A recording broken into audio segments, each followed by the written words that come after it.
कधी विचार केला आहे का की ताकद मोठी की बुद्धी ही काही साधीसुधी गोष्ट नाहीये, तर एका प्राचीन जातक कथेचा हाच तर गाभा आहे. जातक कथा म्हणजे माहितीये ना, ज्ञानाच्या गोष्टी.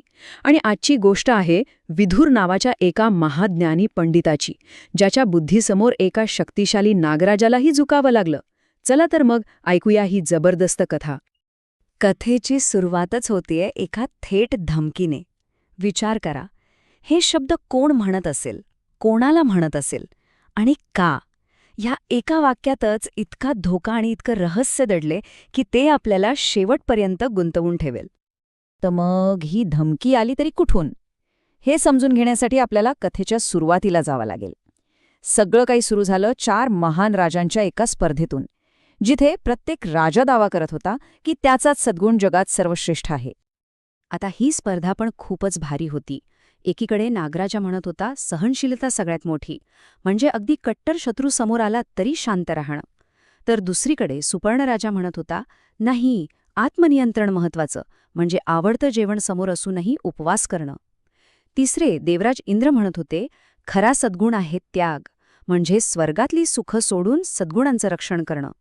आणि चौथे राजा धनंजय, त्यांचा दावा होता की विरक्ती सर्वश्रेष्ठ आहे, म्हणजे एकांतासाठी राजमहालाचाही त्याग करणं. आता बघा, एवढे मोठे राजे, पण त्यांनाही याचं उत्तर सापडेना. मग जेव्हा अशा मोठ्या लोकांचा वाद होतो तेव्हा ते कुणाकडे जातात? तर ते गेले एकाच व्यक्तीकडे, विदुर पंडिताकडे. त्याची बुद्धिमत्ता इतकी प्रसिद्ध होती की मोठमोठे वाद सोडवण्यासाठी त्यालाच बोलावलं जायचं. आणि विदुराने जो तोडगा काढला ना, तो खूपच सुंदर होता.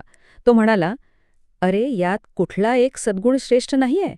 त्याने एक उदाहरण दिलं की जसं रथाच्या चाकाचे सगळे आरे मध्यभागी एकत्र येतात तेव्हाच चाक मजबूत होतं, तसंच हे सगळे सद्गुण एकत्र आले की एक नीतिमान जीवन तयार होतं. ते एकमेकांशी स्पर्धा करत नाहीत, उलट एकमेकांना पूर्ण करतात. विदुराच्या या उत्तराने सगळे राजे इतकी खुश झाले की त्याने त्याला मौल्यवान भेटवस्तू दिल्या. पण त्यातलीच एक भेटवस्तू म्हणजे नागराजाने विलेलं ते अमूल्य रत्न विदुरासाठी सन्मानाऐवजी एक मोठं संकट घेऊन येणार होतं. आणि याच रत्नामुळे कथेला एक अनपेक्षित धोकादायक वळण मिळालं. विधुराची कीर्ती तर दूरवर पसरली, पण कधीकधी प्रसिद्धीचे असे काही परिणाम होतात ज्याचा आपण विचारही केलेला नसतो. दूर नागलोकात त्याच्या याच ज्ञानामुळे एक भयंकर इच्छा जन्माला आली. झालं असं की नागलोकात राणी विमलाला विधुराच्या ज्ञानाबद्दल कळलं आणि तिला त्याचं हृदय मिळवण्याची तीव्र इच्छा झाली. पण इथेच सगळा घोळ झाला. तिला त्याचं ज्ञान हवं होतं, पण तिने मागणी केली ती त्याच्या खऱ्या-खुऱ्या हृदयाची.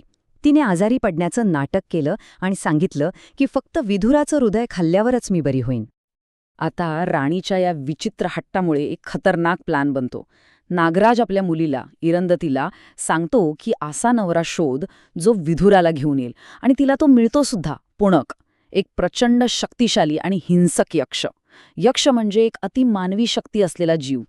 तो इरंदतीशी लग्नाच्या बदल्यात हे अशक्य वाटणारं काम करायला तयार होतो. आता आपण कथेच्या एका अत्यंत रोमांचक भागाकडे आलो आहोत, जिथे पुन्नक विधुराला पकडण्यासाठी एक भारी डाव टाकतो.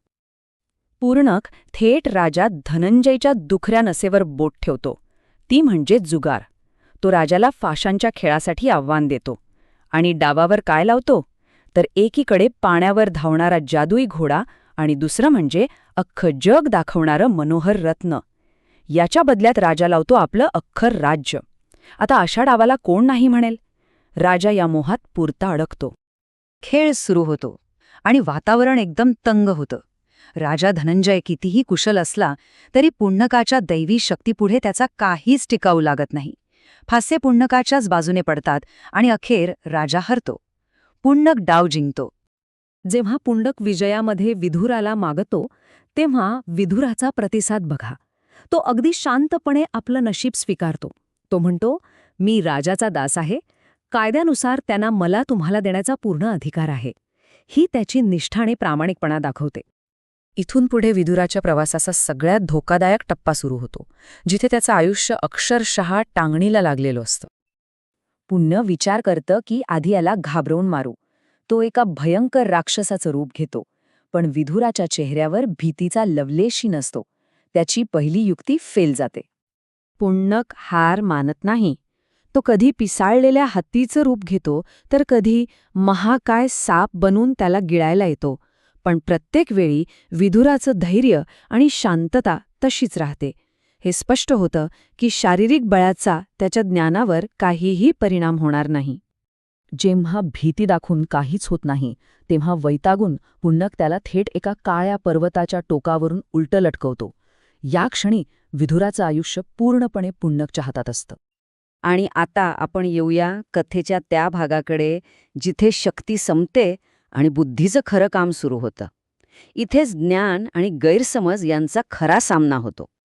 अशा जीवघेणा परिस्थितीत जिथे कुणी घाबरून जाईल, तिथे विदुर आपली सगळ्यात मोठी शक्ती वापरतो, ती म्हणजे बुद्धी. तो शांतपणे पुण्यकाला एक साधा प्रश्न विचारतो, ठीक आहे, पण तुला माझं हृदय हवं तरी काय आहे? आणि या एका प्रश्नाने पुण्यकाची सगळी क्रूरता थांबते आणि कथेला एक नवीन दिशा मिळते. पुण्यकाने कारण सांगितल्यावर विदुराच्या लक्षात येतं की अरे, हा तर सगळा गैरसमज आहे. आणि बघा, तो त्या धोक्याच्या क्षणाला शिकवण्याच्या संधीमध्ये बदलतो. तो पुण्यकाला धम्म म्हणजे सद्गुणी माणसाने कसं वागावं याचं ज्ञान देण्याचं वचन देतो. आणि इथे ज्ञानाची खरी ताकद दिसते. विदुराच्या शब्दांनी पुण्यकासारख्या हिंसक यक्षाचं मन परिवर्तन होतं. जो मारायला आला होता तोच आता त्याचा शिष्य बनतो. आणि हा गैरसमज दूर करण्यासाठी तो स्वतः विदुराला नागलोकात घेऊन जायचं ठरवतो. नागलोकात पोचल्यावर नागराजाला आणि सगळ्यांना राणीच्या इच्छेचा खरा अर्थ कळतो. तिला विदुराचं शरीर नाही तर त्याचं ज्ञान हवं होतं. आणि हेच या कथेचं सार आहे. शहाण्या माणसाचं खरं हृदय हे त्याचं ज्ञानच असतं. ज्ञानामुळे सगळे संघर्ष मिटतात. आणि कथेचा शेवट सगळ्यांसाठी आनंददायी होतो. पुण्यकाला त्याची पत्नी मिळते, विदुराचा सन्मान होतो आणि तो सुखरूप आपल्या घरी परततो. समाजात पुन्हा एकदा सुसंवाद स्थापित होतो. तर ही कथा आपल्याला एका शाश्वत प्रश्नावर विचार करायला लावते. जेव्हा पाशवी शक्ती आणि ज्ञान समोरासमोर येतात, तेव्हा खरी टिकणारी ताकद नक्की कोणामध्ये असते?